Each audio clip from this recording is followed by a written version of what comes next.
Water.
Why, hello, everybody. Welcome back to Coffee Connections. My name is Seth Weiner, and I am your auctioneer.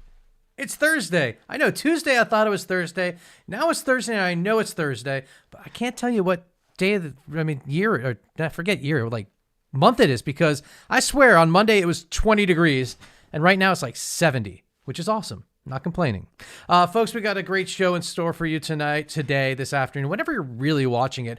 But I do want to say a couple things. I want to remind everybody that as the holidays are coming near, we've got a special invitation for all of our past guests. Everyone that has been on the show, come on back on Thursday, December 17th, because we're spinning the wheel and someone is going to win a travel package donated by HGA Fundraising that we're going to be giving away to one of our nonprofits that we've talked with, and they can use that package, by the way, not for them.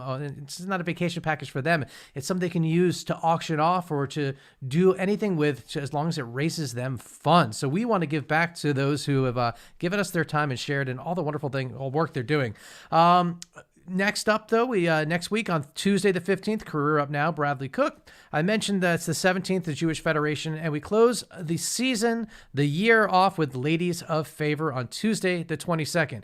Now, I never really plug Your Auctioneer, but I want to plug something really quick to you all, for you all. So here's a quick commercial. Hey, everyone, my name is Seth Weiner, and I am your auctioneer. Join me this Thursday and Friday for ATL Collective, Stand with the Band, virtual fundraiser, concert, and auction. Performances by Group Love, The Midnight, David Ryan Harris, Priska, Lola Cole, and Chelsea Shag. Go to atlcollective.org for more information, and I'll see you Thursday night. So hopefully you all can join us tonight, Thursday, which is happening, atlcollective.com. The cause that they're doing, they're raising money for a really cool thing. They're raising money for the live music industry, not just the performers, but the industry in general. So the lighting designer, the hospitality, everyone who's struggling right now, they're trying to raise money for the Atlanta live music community. So big kudos to them for doing that. And folks, today on Coffee Connections, let's jump into it, shall we? We shall. We've got Jeremy Katz, the Breman Museum. Now, William Breman Jewish Heritage Museum is a cultural center in Atlanta dedicated to Jewish history, culture, and arts with special emphasis on Georgia and the Holocaust. Jeremy Katz is in charge of a very crucial piece of the Jewish Atlanta history, the archives. Yes, he is the director of the archives there at the Breman, a Jewish Heritage Museum, and he's worked there since 2013, although he looks like he probably just got out of college. I know, it's very confusing. He's also been a resident at the Virginia Highland Moshe House since 2016. He moved He's from Ohio, and in 2010, he graduated and moved to Atlanta in 2013. After getting a Master in Arts History, he served as a section editor for the academic journal Southern Jewish History and published an article in the 2016 edition profiling two Jewish Atlanteans, or ATLians as we like to call them, who served in the Israeli Air Force during the 1948-1949 War of Independence. He was also one of Atlanta Jewish Times 40 under 40. So, was a lot of there. Let's bring Jeremy into it. Hey, Jeremy, how are you, sir? Hi, Seth. I'm doing great. Thanks so much for having me on and highlighting the Breman Museum today. Absolutely. And happy Hanukkah. It's the first Happy night. Hanukkah. Happy Hanukkah to you too, and everybody watching. So let's have a little coffee chat, shall we? A little coffee talk before we get into it. Do you drink coffee? Yeah, I knew you were going to ask that. I'm not a coffee drinker, but it's funny though. I Thanks really for love joining in, coffee. everyone. Have a good day. I was gonna follow up and say that I love coffee flavored sweets. I know, but Okay. I also love the smell of coffee too. I just don't really like the taste of coffee itself. It just, Hmm. I know it's odd, but so my wife, she's an avid coffee drinker, and so for Hanukkah one year, every night I got her a different themed coffee gift. So at one night was a bean grinder, the other night was a Huh. Chemex, the next night was a reusable filter for the Chemex. Um, and so this year was no different. I got her. Oh, she's listening now, so she can hear what I got her. But it's Uh-oh. the first day, so she'll find out tonight anyways. But I get her a subscription to this coffee service that sends you a single origin, ethically sourced coffee Hmm. every month, and it's really smells amazing. I mean, people say it tastes great. I don't like the taste, but I can tell you that it smells really good. Hey, aromas. There's a lot to be said about aroma. So if you're gonna, Yeah. that's a lovely gift, by the way. Thank you. I should look into that. I should be giving that gift to all of you that join me on Coffee Connections. Atlas Coffee Company, coffee, something like that. Atlas Our Coffee new subscription. sponsor. So if you don't drink coffee, do you and you like the smell? Do you smell it? Do you have a coffee mug that you like smell coffee out of? I just like this to stick my head in the bag, when you open it up, they got that Yeah. little perforated hole. But I Oh did yeah, bring you a got coffee mug. to. Oh, I let's got take a this look at this actually. here. I got this All right. as a graduation present in high school when I was going off to Ohio State to do my undergrad. So that's a relic right there. That should be in the archives. It's like a couple decades old now. Um, So but what's it like in the Katz household then? Is it like? Oh, by the way, congratulations! You recently got married, so Mazel Tov on that. thank you, thank you. But is it like Uh, everything in your house? Like she's like, Jeremy. She's Jewish, so she's got to be like, Jeremy, we're gonna throw this. You should throw this away. And you're like, no, no, no. It's sentimental. We're archiving this. I mean, you're not a hoarder, right? I have some hoarder tendencies, as she's in her words. She's very good at organizing, and I'm very good at cleaning. So we're a very good team. So she organizes, I dust and sweep and all that. But yeah, it's a battle. I'm very sentimental too. I like to keep things that mean something to me and file them away like I do in the archives. But she stays on top of the clutter. So I'm happy to say that our apartment is very organized and clean too. Oh, wonderful, wonderful. All right, now if anyone from the Bremen is listening, you better be careful because you might not just be the archivist, but they're going to start being janitorial as well. So let me hand the mic over to you, Jeremy. Please tell everyone all about the museum. Yeah, well, again, thank you so much, Seth, for featuring the Bremen Museum. As you mentioned earlier, our mission is to connect people to Jewish history, culture, and arts. And we do that through a myriad of avenues. First and foremost is our physical space, which is closed right now. So we've had to pivot and be creative this year. But before I get to that, I'll describe our physical space, which opened in 1996. And we're named after Bill Breman, William Breman, who was our benefactor who gave us the seed money to open. We opened right before the Summer Olympic Games in 1996. And we have three gallery spaces, one that is dedicated to the Holocaust and the exhibition was designed by a Holocaust survivor and features lots of local stories from survivors who settled in the region. So it's a very unique and hyper local exhibition. We also have our next gallery features Southern Jewish history. Currently on display is 18 artifacts, a story of Jewish Atlanta. And it tells the story of Atlanta through 18 artifacts, referring to that really symbolic number in Judaism, high 18. And it chronicles Atlanta's growth from this small little railroad town. People forget that Atlanta was this little country mountain town, railroad town back in the 1800s. And today is now this thriving international metropolitan area, and how the Jewish community all along the way from the very beginning has um, aided in Atlanta's growth, and all of the people don't realize that some of the major icons of Atlanta, including Henry Grady Hospital, the Atlanta Braves, Home Depot, Mercedes-Benz Stadium, Emory, Georgia Tech, all of these institutions that when we think of Atlanta have origins in the Jewish community. And then our third gallery is focused on a special exhibition. So we bring in a new exhibition roughly every 3 to 4 months that focuses on our mission to connect people to Jewish history, culture, and arts. And this is where we kind of get to be creative and kind of push, test the waters of what our mission is and what people want to see. So currently we are focusing on photography, and we have an exhibition of the work of Herb Schnitzer, who was a photographer for photographed a lot of jazz musicians, particularly when he was working for a publication called Metronome.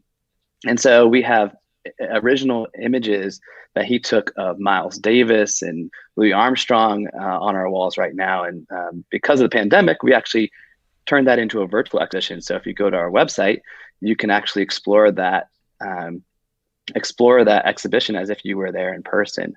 And I will say that we're also changing out our Atlanta Jewish History exhibition next year to a new exhibition called History with Chutzpah, Stories Told and Untold. That's going to be featuring lots of artifacts and documents and imagery from the archives, and focused on our mission, particularly to tell the Southern Jewish history experience. So stay tuned for more details as those emerge, and that will be in conjunction with our 25th anniversary celebration and gala next year. So lots of exciting things coming down, going on at the museum next year too. Well, that's some outstanding stuff there, and I didn't realize that. So, in Atlanta, is this the only Holocaust museum, or is there another Holocaust museum? There's also the Georgia Holocaust Commission that has a Anne Frank exhibition up in Sandy Springs, but we are Georgia's Jewish museum. There really isn't anybody else that does what we do in terms of our space, in terms of our programming, in terms of our exhibitions. I didn't even get to that. And beyond our physical space, we do tons of programming. A lot of that's been now gone virtual this year, doing lots of different offerings online because of the pandemic. And beyond virtual programs, we offer all sorts of different educational tools to teachers. A big portion of our visitorship is our students. We get about over 13,000 school students every year through the doors of the museum. It's actually, Georgia's one of the few states that actually mandates that. Yeah, they mandate the education of the Holocaust in Georgia. So we get over 13,000 school students that come through our doors every year. And so we do a lot of Holocaust education, among lots of other things that we offer to the community. Yeah, I mean, I was talking to someone about this the other day. I mean, I'm 43, not to age myself there, but I remember going to Temple and seeing the Holocaust survivors with the numbers on them, etc. My son's never going to see that in person, or most likely won't. And it's what's happened, what your museum is offering. My son's 7, so by the time he's 13, 15, and he's being exposed to it, it's just it's the one main link that, and I'm so where I'm getting with this is I'm curious, like you said the Holocaust survivors though, that they contributed to it. So that's really powerful, because I would imagine that they were able to really shape the story in a way that's very impactful. Yeah, totally. Our stories are very local to the survivors who came and settled in Atlanta, which is a unique story in itself, of these survivors coming over in the mid 20th century. And Atlanta at that point was a very different city than we know today. And how they came and remade their lives here, came here with nothing. And their lives had been completely upended in Europe, and coming here and becoming a part of this community. And the archives in particular, we do a ton of collecting related to the survivor community. We want to capture those stories, so we conduct oral histories with them. We collect their documents, photographs, artifacts, and preserve those in the archives. And not only just Mm. preserve them, but also make them as accessible as possible. So one big project that we focused on this year was completely overhauling our collection catalog system.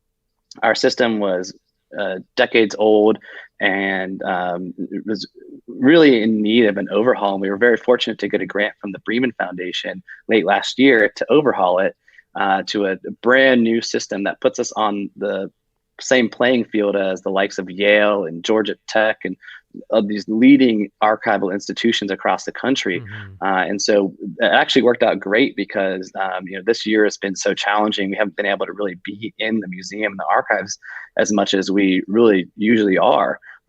But because we're overhauling our collection catalog, we've been able to really continue our work unabated because we've been able to focus on that project, which we can do completely from home, from the safety of our home. So we've done a ton of work in completely migrating our catalog system to a 21st century system that makes our content more accessible than ever before. And do other museums reach out to you for exhibiting and things like that? Oh yeah, all the time. We work closely with regional Jewish museums as well as museums that focus on lots of other topics. For example, just a couple weeks ago, we had the curator from the Museum of the Southern Jewish Experience. They're opening in New Orleans.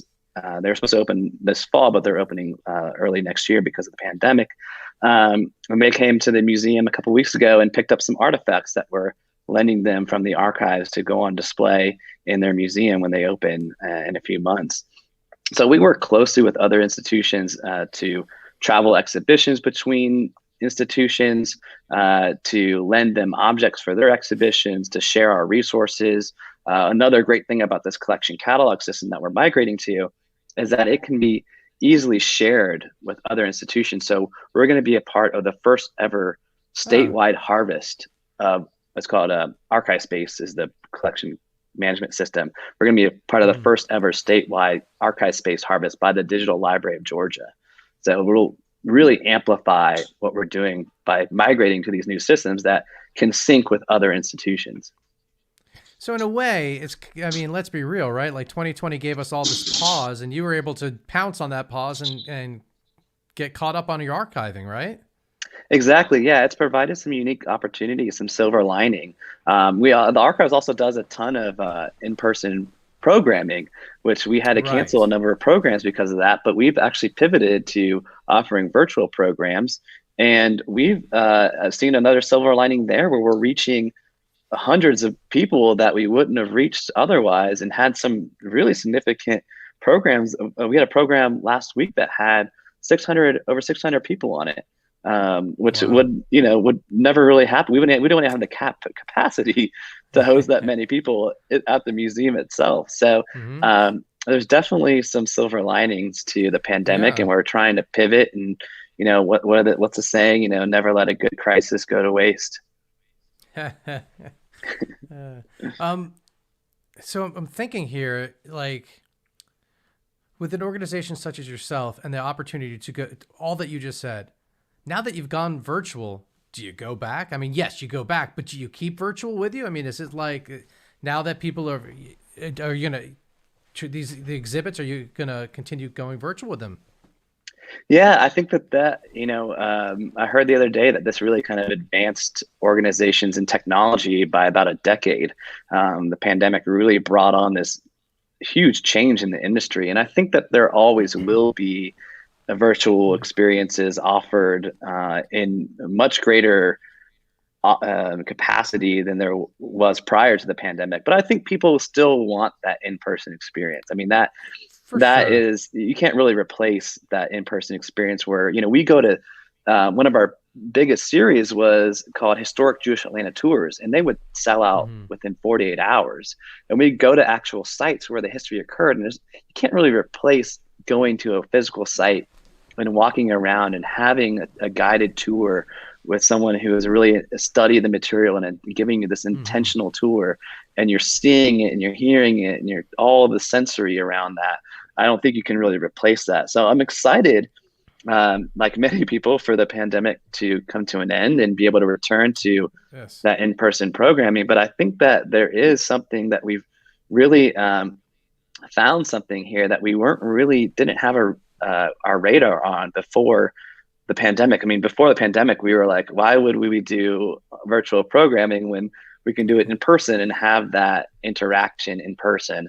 But I think that this has really opened a lot of doors and a lot of possibilities for, a combination of both, so that we can reach both local people and people that can't travel to the museum because of distance or income or whatever, or disability or whatever it may be, to really reach new audiences through a virtual platform.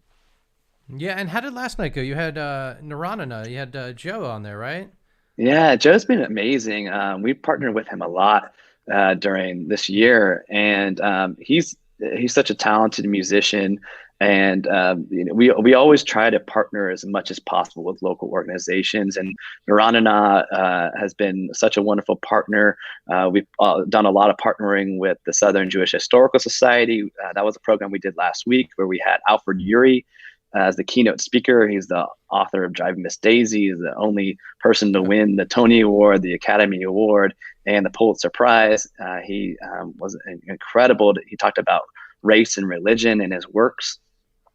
So we tried to, and that's also a silver lining of the pandemic, is that it's really forced a lot of organizations that may have been not in competition with each other, but kind of have their own missions and their own agendas. This has really forced organizations to come together and pool resources and work together in a way that probably wouldn't have happened if it wasn't for the pandemic. So the partnerships that we formed and have grown during this pandemic is also a part. Something that we can look back on once this is all over and say, let's keep this going. We have some synergy here. Not only that, but just imagine in 60 years, you can have an exhibit just on that. Exactly. So yeah, that's another big part of what we've done is we've done a lot of collecting we've done some in real time active collecting, which typically with archives, you wait until 10 years after an event to collect on it, because you wanted to make sure that it is something that historians will want to research one day. But we know how, we're living through history right now.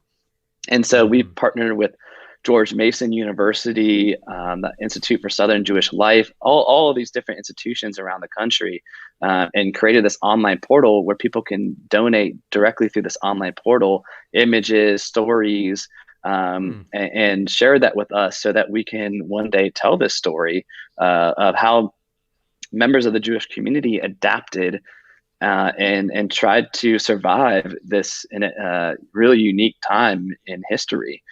So yeah, one day there will be a exhibition with face masks. We got some face masks in from people that created, made them themselves and out of kippas, which is really interesting. So yeah, one day there definitely will be an exhibition about the coronavirus. I bought a face mask. I'm a big Fish fan, and so there's a I am donut too. That's mask, my favorite band. Are you really? Okay. Yeah. Well, there you go. Yeah, How I've been about to that? 30 shows.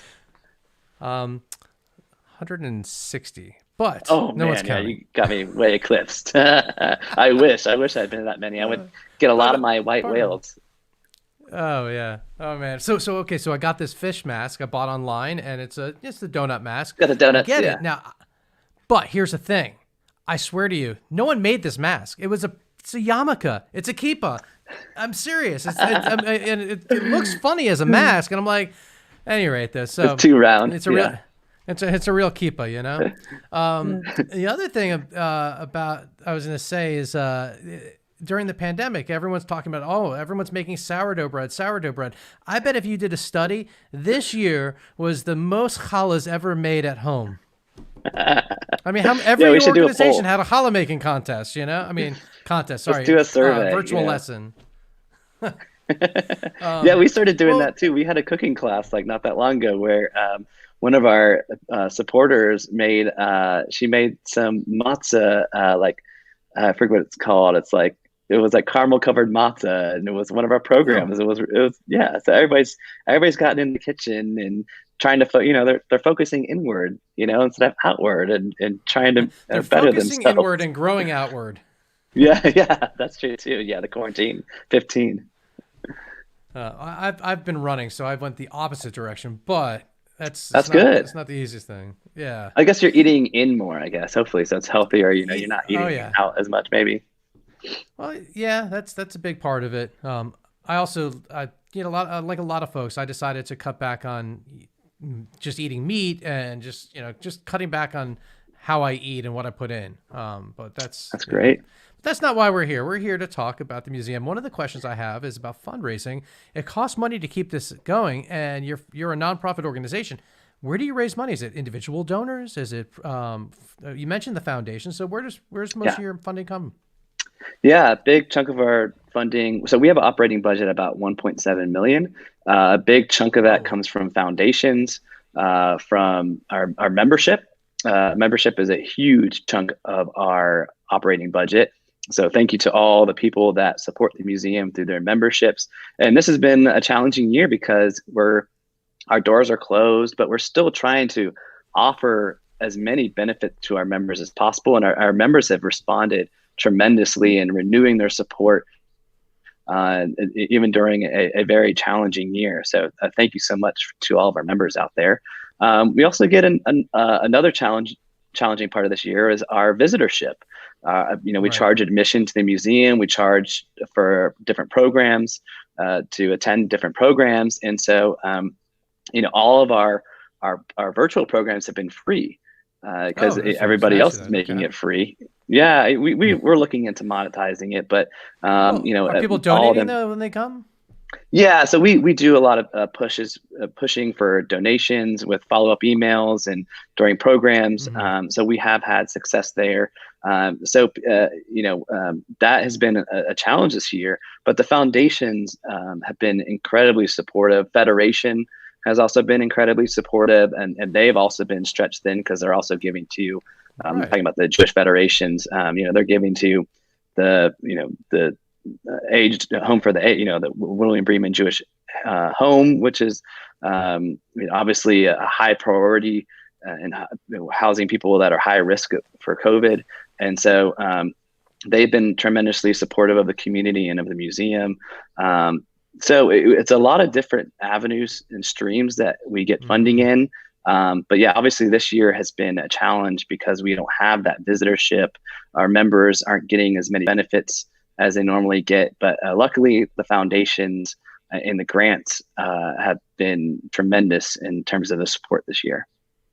That's fantastic. And folks, you can go to the Breman, Breman, so thebreman.org. And that's where you can make a donation and check out all the programming they have, the virtual tours, etc. Now, the stuff that you did, the concerts and stuff, do you still have a link onto that for people to check? Yeah, all of our programs are recorded and made available on our YouTube page. So if you just Google the Bremen YouTube page, or YouTube, we Hmm. also have a Vimeo page, a little bit higher quality on Vimeo. So if you go to our Vimeo page, you can also see our programs there too. Oh, one last thing I Awesome. want to plug Yeah, yeah, for sure. is we wrote a book by yours truly. It's Oh, coming out wow. next Okay, yeah, month. let's.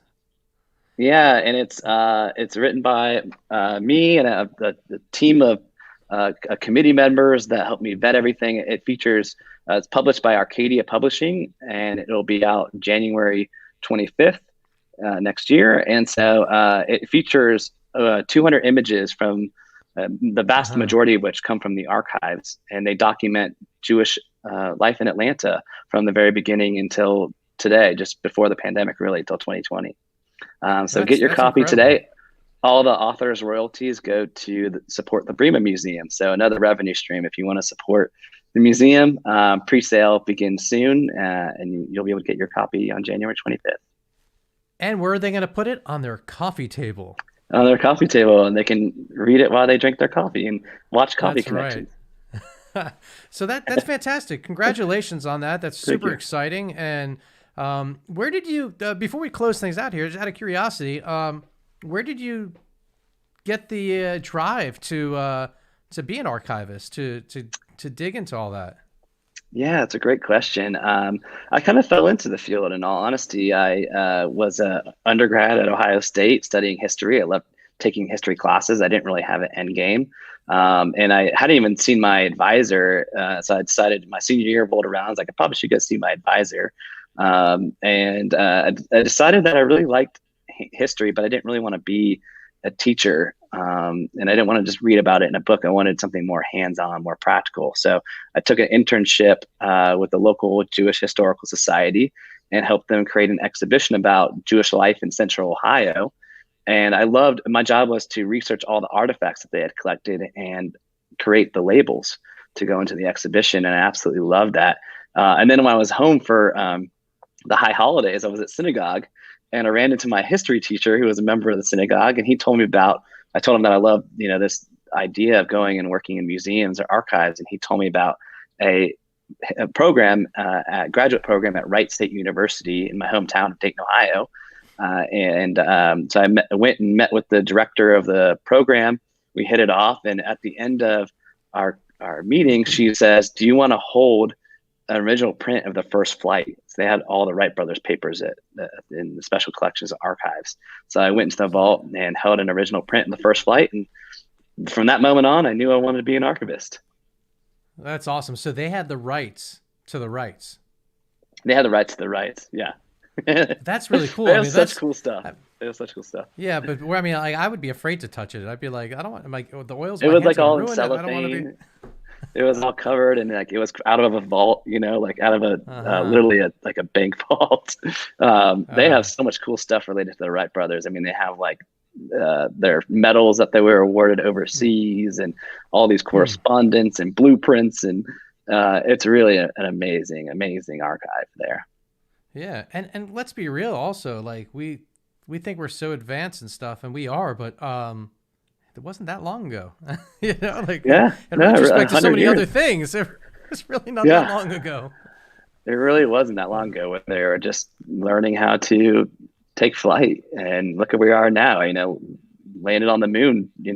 Literally 60 years later after that. Like that's an incredible leap forward. That really is. And now we're streaming. So. Yeah, maybe not as leaping as going to the moon, but we'll be able to stream. You know what it is? I guess the fact that my mother can use Zoom, I think that's like a man on the moon. You know what I mean? Yeah, that is definitely one giant leap for mankind. If you can click a link and connect with your loved ones, I think that is make it that foolproof. That is definitely a giant leap. Yeah. Well, they said the Spanish flu pandemic was really what drove telephones to take off, because that was kind of a new technology then. So maybe it'll be the same for video calls and Zooming and God knows what else.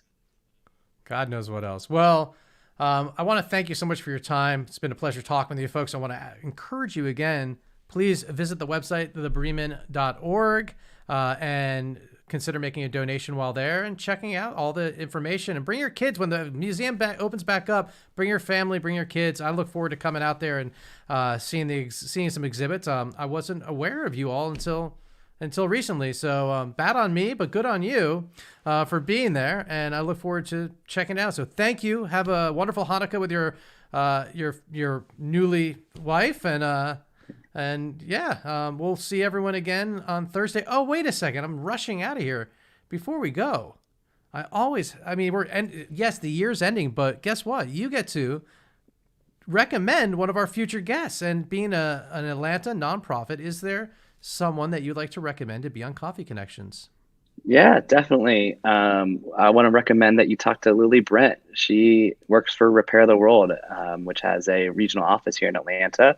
And they have been doing absolutely amazing work, especially this year during the pandemic, to bring people groceries and all sorts of different volunteer projects to help people get through this very tough year. So I'll connect you with Lily. She's really fantastic. You'll enjoy talking to her. Yeah, sounds great. A little Tikkun Olam there, huh? Exactly, yeah. Well, it's been a pleasure chatting with you. If I don't talk to you soon, I will see you at a fish show, I'm sure. Yeah. look forward to Maybe that. they'll come back I to know. Piedmont Park, Piedmont right? Park. I know. I would have been able to walk to that show. I was so excited about that. But hopefully they'll come Yes. back. Well, you know what? That'll be our Hanukkah gift they can give us, right? That'll be the Hanukkah gift they can give us. Well, Jeremy, thanks so much, everyone. We'll see you again. Have a great Thanks so weekend. much, Seth.